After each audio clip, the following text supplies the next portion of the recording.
Parkinson మనకి వణుకుడు వ్యాధి are కంపవాతం అని అంటూ ఉంటాము.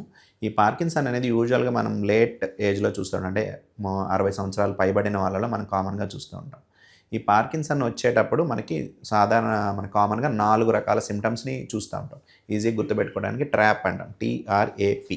సో, దాంట్లో టీ అంటే ట్రెమర్ అంటే చేతులు వణకడం. ఖాళీగా ఉన్నాం అంటే పేషెంట్ నడుస్తున్నప్పుడు చెయ్యి అనేది కంటిన్యూస్‌గా ఇలా వణుకుతూ ఉంటుందనమాట.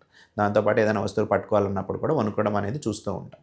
ఇది అసిమెట్రిక్ అంటే ఒక వైపు కంటే ఇంకొక వైపు ఎక్కువ ఉండే అవకాశం ఎక్కువ ఉంటుంది పార్కిన్సన్ పేషెంట్స్‌లో. వేరే వణుకులు కూడా ఉంటాయి. ఎసెన్షియల్ ట్రెమర్ అని అలా వణుకులు. కానీ వాటిలో ఏంటంటే 2 చేతుల్లో మనం సమానంగా వణుకులు చూస్తుంటాం. కానీ పార్కిన్సన్ వణుకుల డిఫరెన్స్ ఏంటంటే వేరే వణుకుకి, పార్కిన్సన్ వణుకుకి ఒక చేతిలో ఇంకో చేతి కంటే ఎక్కువగా ఉంటుంది. అది కుడి వైపైనా ఎక్కువ ఉండొచ్చు, ఎడమ వైపైనా ఎక్కువ ఉండొచ్చు. అండ్ రెస్ట్‌లో కూడా ఉంటుంది. అంటే ఏం చేయకుండా చేతులని మనం టేబుల్ మీద పెట్టుకున్నప్పుడు కూడా పేషెంట్స్‌లో అనేది స్లోగా వణుకు చూస్తూ ఉంటామనమాట.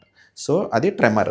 ఆర్ అంటే రిజిడిటీ. రిజిడిటీ అంటే స్టిఫ్‌నెస్. అంటే కండరాలనేవి చాలా స్టిఫ్‌గా ఉంటాయి కదలికలనేవి. మనం యూజువల్‌గా చేతులు ఇలా కదిలియాలంటే ఎంత ఫ్రీగా ఉంటాయి. పార్కిన్సన్ పేషెంట్స్ వాళ్ళ కదలికలనేవి చాలా రిజిడ్ అంటే టైట్‌గా అయిపోతాయన్నమాట. దాని తర్వాత ఏ అంటే ఎకైనీషియా. ఎకైనీషియా ఆర్ బ్రాడికైనీషియా అంటాం. అంటే స్లోనెస్. అంటే పేషెంట్ చేసే పనులన్నీ చాలా స్లోగా అయిపోతుంటాయన్నమాట. మెయిన్‌లీ నడకలో స్లోనెస్ చూస్తూ ఉంటాం. అంటే ఇంతకుముందు చకచకా నడిచే పేషెంట్ ఇప్పుడు మనం అదే దూరం నడవడానికి చాలా ఎక్కువ టైం తీసుకుంటున్నాడు. అండ్ అన్ని జనరల్ మూవ్‌మెంట్స్ అన్నీ కూడా స్లో అవుతుంటాయి. ఇప్పుడు అన్నం తినడానికి ఇంతకుముందు చాలా ఫాస్ట్‌గా తినే పేషెంట్ ఇప్పుడు చాలా స్లోగా తింటూ ఉంటాడు. సో, ఈ స్లోనెస్ అనేది కూడా మనం చాలా ప్రామినెంట్‌గా చూస్తూ ఉంటాం. దాంతోపాటు పి అంటే పోస్చరల్ ఇన్‌స్టెబిలిటీ. పోస్చరల్ ఇన్‌స్టెబిలిటీ అంటే తూలడం అనమాట. నడకలో అంత కాన్ఫిడెన్స్ ఉండదు వాళ్ళకి. నడిచేటప్పుడు ఎక్కడైనా పడిపోతామా అని భయంగా ఉంటుంది. ఎస్పెషల్లీ టర్న్స్ దగ్గర అంటే సడన్‌గా ఎళ్లి ఒక లెఫ్టో, రైటో తీసుకోవాల్సినప్పుడు వాళ్ళు పడిపోతామేమోని యూజువల్‌గా భయపడుతూ ఉంటారు. ఈ 4 లక్షణాల్లో 4 ఉండాల్సిన అవసరం లేదు. ఏ 2 లక్షణాలు ఉన్నా కూడా మనం పార్కిన్సోనిజం అంటాం. ఈ లక్షణాలు ఏదైనా గమనించినప్పుడు మీరు న్యూరాలజిస్ట్ దగ్గరికెళ్తే వాళ్ళు ఎగ్జామినేషన్ అంటే క్లినికల్ ఎగ్జామినేషన్ మొత్తం మిమ్మల్ని పరీక్షించి మీకు పార్కిన్సన్ వ్యాధి ఉందా లేదా అనేది కన్ఫర్మ్ చేస్తారు. సో, దీనికి టెస్ట్‌లు అనేవి పెద్దగా ఏముండవు. Even MRI scan, MRI brain చేసినప్పటికి కూడా మన పార్కిన్సన్ వ్యాధిలో ఎంఆర్ఐ బ్రెయిన్ కూడా నార్మల్‌గా వస్తుంది. సో, దీనికి క్లినికల్ ఎగ్జామినేషనే అనే దాని వల్లనే డయాగ్నోజ్ చేసుకోగలుగుతాం. ఇది ఎందుకొస్తుంది అంటే మనకు బ్రెయిన్‌లో డోపమైన్ అనే కెమికల్ ఉంటుందనమాట. ఈ డోపమైన్ అనే కెమికలే మన బాడీలో ఉన్న మూవ్‌మెంట్స్ అన్నిటిని రెగ్యులరైజ్ చేస్తుంది. కోఆర్డినేట్ చేస్తుంది.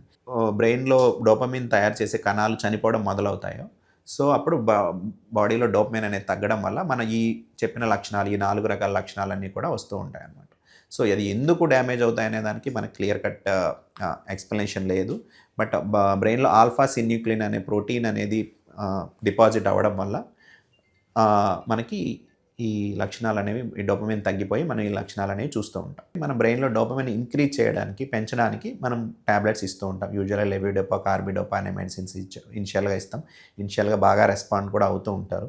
సో, అవసరాన్ని బట్టి ఆ డోస్ అనేది కొంచెం పెంచుకుంటూ, మార్చుకుంటూ వెళ్తాం. దాంతో పాటు రకరకాల మెడిసిన్స్ బ్రెయిన్‌లో డోపమైన్‌ని పెంచడానికి వస్తూ ఉంటాయి. కానీ ప్రాబ్లమ్ ఏమవుతుందంటే మొదటి 5 సంవత్సరాలు దాటిన తర్వాత 5-10 సంవత్సరాలు తర్వాత ఈ మెడిసిన్స్ కూడా సైడ్ ఎఫెక్ట్స్ రావడం స్టార్ట్ అవుతాయి. అలానే డిసీజ్ కూడా ముదిరే అవకాశం ఉంటుందన్నమాట. అలాంటప్పుడు మనం అవసరాన్ని బట్టి పేషెంట్స్‌కి నెక్స్ట్ అడ్వాన్స్డ్ ట్రీట్మెంట్స్ అనేవి అందుబాటులో ఉన్నాయన్నమాట. అడ్వాన్స్డ్ ట్రీట్మెంట్స్ గురించి మాట్లాడుకుంటే 2 రకాలు. ఒకటి డీప్ బ్రెయిన్ స్టిమ్యులేషన్, ఇంకోటి అపోమార్ఫిన్ పంప్ అంటాం. డీప్ బ్రెయిన్ స్టిమ్యులేషన్‌లో ఏం చేస్తామంటే బ్రెయిన్‌లో ఒక ఎలక్ట్రోడ్ అనేది సర్జికల్ ప్రొసీజర్ ద్వారా ఒక ఎలక్ట్రోడ్ అనేది పాస్ చేసి దాన్ని మనం బయట నుంచి ఒక బ్యాటరీ ద్వారా స్టిమ్యులేట్ చేసి న్యాచురల్‌గానే బ్రెయిన్‌లో డోపమైన్ అనేది తయారయ్యేలాగా మనం ఆ సెట్టింగ్స్ అనేవి మారుస్తూ ఉంటామన్నమాట అవసరాన్ని బట్టి. సో, నెక్స్ట్ వచ్చేసి అపోమార్ఫిన్ పంప్ అంటాం. అంటే మన పొట్ట భాగంలో చర్మం కింద ఒక పంప్ పెట్టేసి అక్కడ స్లోగా కెమికల్ అనేది రిలీజ్ అయ్యేలాగా చేస్తూ ఉంటాం. ఇవనేది మనకు అడ్వాన్స్డ్ అంటే పార్కిన్సన్ ఒక 5-10 సంవత్సరాలు దాటి మన మెడిసిన్స్‌కి సరిగ్గా రెస్పాండ్ అవ్వట్లేదు, సైడ్ ఎఫెక్ట్స్ ఎక్కువ వస్తున్నాయి అన్నప్పుడు పేషెంట్ ప్రొఫైల్‌ని బట్టి మనం ఈ రెండు దాంట్లో ఒకటి చూజ్ చేసుకునే అవకాశం ఉంటుంది. ప్రస్తుతానికి ఇంక పార్కిన్సన్‌కి వేరే ట్రీట్మెంట్స్ కూడా చాలా రీసెర్చ్‌లో ఉన్నాయి. వ్యాక్సిన్స్ అలాంటివి ఇప్పుడు అయితే ఇండియాలో ఏమీ అప్రూవ్ అయిన వ్యాక్సిన్స్ అయితే ఏమీ లేవు.